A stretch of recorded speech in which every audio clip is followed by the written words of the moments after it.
and nothing good is happening. And now we're really sweating. It's dry, miserable heat. So he says, well, I have to go to the front desk and talk to the guy there. So he goes to the front desk, and meanwhile, I'm waiting here and melting. And 10 minutes later, he comes back with the guy, and the guy has a nice saw with him.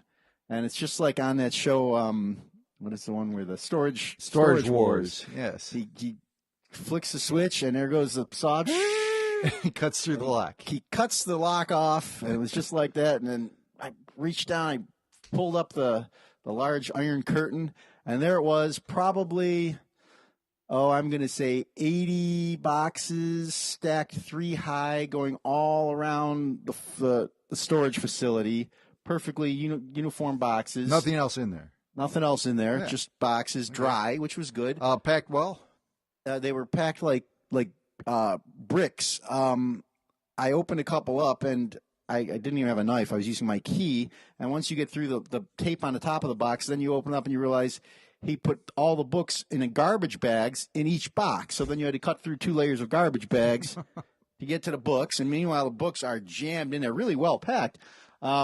So I looked at probably 3 boxes, and I said, yeah, I recognize these kind of books. Okay, we'll do a deal. They're for us. Great, we'll take They're for us, and he had to get out of there and get the stuff out of the facility. So we'll just call him Bob. I say, Bob, I got this. You can get out of this heat, go on home, which he was happy to hear. And I had a van, which I had rented. And what time of day is this now? This is now, it's 1 p.m. It's the hottest point of the day. And my van is half full already.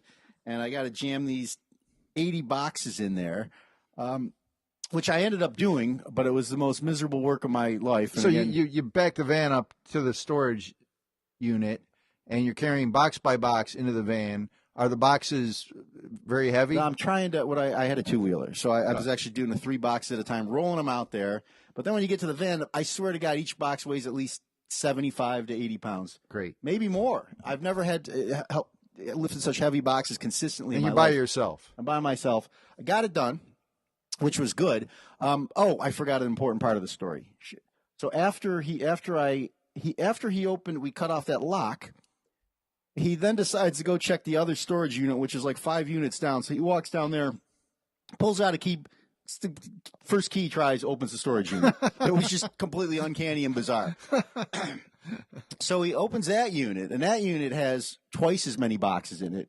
It's probably got close to 150 to 160 boxes. Oh my God, all packed the same way. Same exact situation, a larger unit.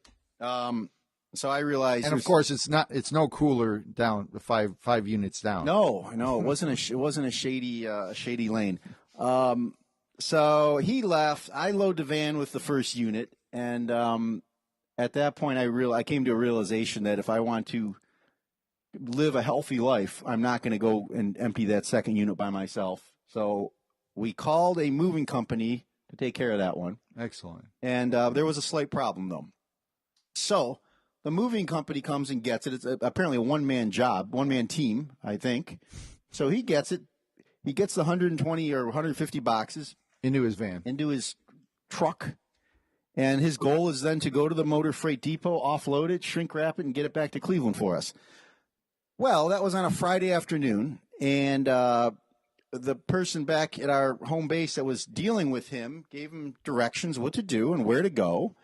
But for some reason, he did not understand the part about getting to the freight depot and what to do and what to say.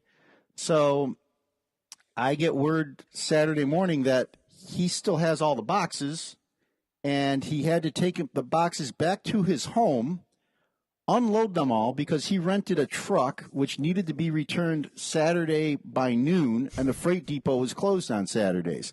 So this guy offloads 160 boxes in his driveway in his residential area. My back is screaming just hearing this. He returns his truck, and somehow or another, we did correct the situation, and I guess he rented another truck, and he finally understood how to go to the depot terminal and offload the 6 skids of books, and we finally did get the shipment back. Wow, incredible! It was incredible. I think the total was 8 skids from those 2 units, which was a heck of a lot of books, and we haven't touched one of those books. We've actually pre-sorted them.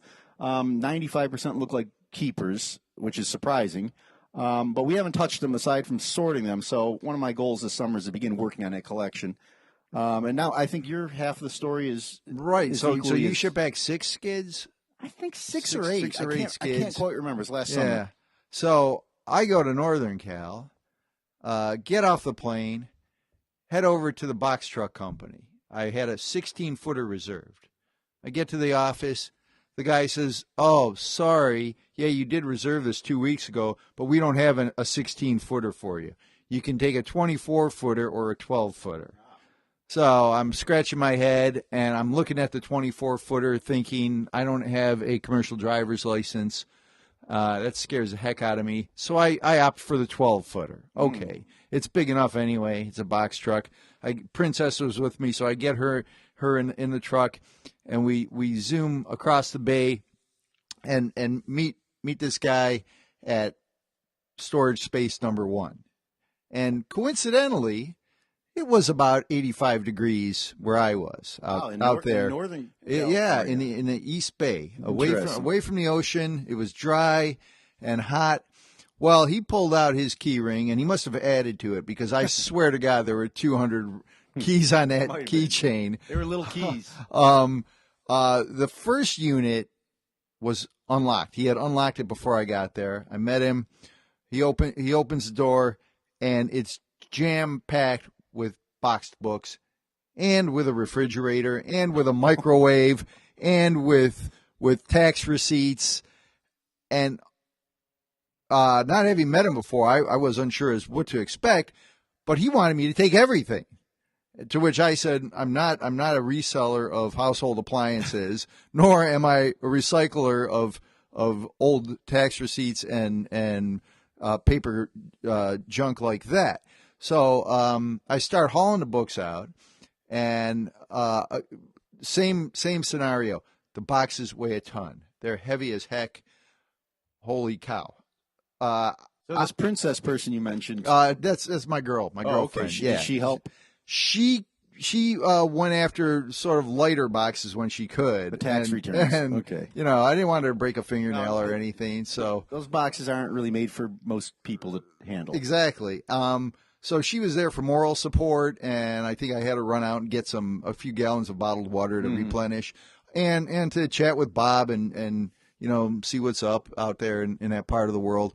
Well, I get half of the 12-footer loaded, and Bob points out, and he's a scientist, mind you, he points out, well, I think you have a flat tire on that truck. Well, I didn't have a flat tire, but there was so much bloody weight in the truck that the tires were beginning to flatten. Oh boy! I was impressed at his sort of candid realization of the situation, where he thought the tire was leaking, but being a scientist, he should have known that all that weight is going to flatten those tires out. In any case, I told him, "Oh, it'll be fine," but we had to cool it on adding many more boxes to that truck. So we got what we could in it, and I returned to the storage unit to say goodbye to Bob for that moment. And there are these things that I thought were tables in there that the boxes were sitting on, but they turned out not to be tables.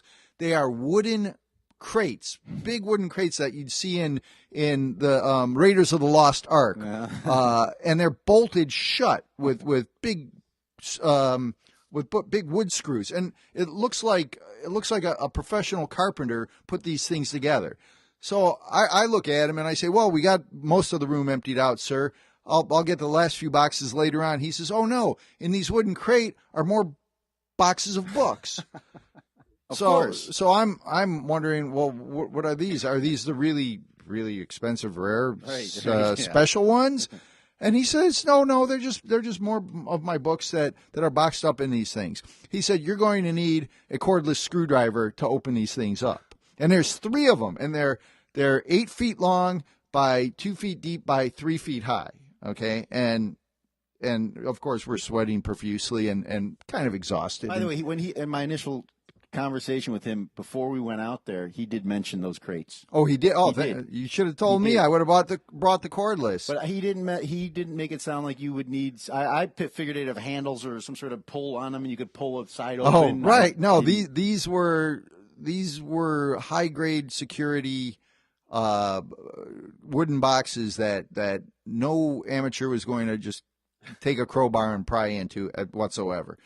You'd probably have a better chance of burning them open than prying them open. Well, at this point, it's about 3 p.m, and I say to Bob, "Hey, we got to go to one more site. Let's go there next. We'll empty out the truck, and then we'll meet you up there in an hour and a half." So Diana and I drive to the shipping company, offload the 100 or so cartons that we had pulled out, and we beat cheeks up to this second site. Well, there's Bob in his car outside this other storage site. He's got all his keys out, and he's trying one after the other, trying to open that damn lock, similar to what you suffered in the South. And he's going, and it's hot as hell, and he's sweating, and the keys are falling out of his hands. And I'm like trying to help him, and I'm taking the keys out of his hand and trying, and it's very frustrating. Finally, he says, "All right, I'm going to go and get the Sawzall from the office up at this place." Well, he comes back, and the manager isn't there, and there's no Sawzall, so everything screams to a halt. So Diane and I, we say to the guy, "We'll see you tomorrow morning with our cordless at the first place. We're gonna go finish up the shipping, and we'll see you in the morning." Okay. So Diane and I go back to the shipping company, the freight company, and they tell me, and I've been going to shipping companies for about the last 30 years successfully, and they tell me they have no pallets for our boxes. The old no pallets story. So, and I'm just frustrated and tired and grimy, and I want to say nasty things to the dispatcher, but I know that doesn't get you anywhere. So I turn around and I say to Diana, "Get in the truck, let's go for a ride." And we're driving around a light industrial area, and I tell her, "Start looking for pallets. Just look down side streets, look in alleys. When you see something, scream, and I'll stop the truck and we'll throw the pallets in there." And we're driving, and we see busted up pallets or broken pallets or parts of pallets or things that aren't pallets that look like pallets. And we're going around blocks and everything, and suddenly the sky opens up, and I see the face of God up between some trees, and there's stacks of pallets as far as the eye can see. And we had stumbled upon a pallet reseller manufacturer. Miracle. Dumb luck. And she of course says, "How do you do it?" And I just laugh, and we pull in, and the pallets are like $3 a piece. And the guy wants to know what we're doing with them. And I'm like, "Here's your money. Just shut up." And we go back to the shipper, and the dispatcher now is impressed.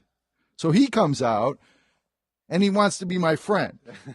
You've earned his trust. Right. You've earned his respect. And of course, I'm busting my hump, assembling these pallets and shrink wrapping it. So you garner the awe of a fellow workman. Okay, he's not just a bookie guy. He's actually doing hard physical labor. Okay, so we bunch up those 4 skids, say goodnight, go back to the hotel, get our hamburger, and wake up the next morning, go to Home Depot, get the cordless drill.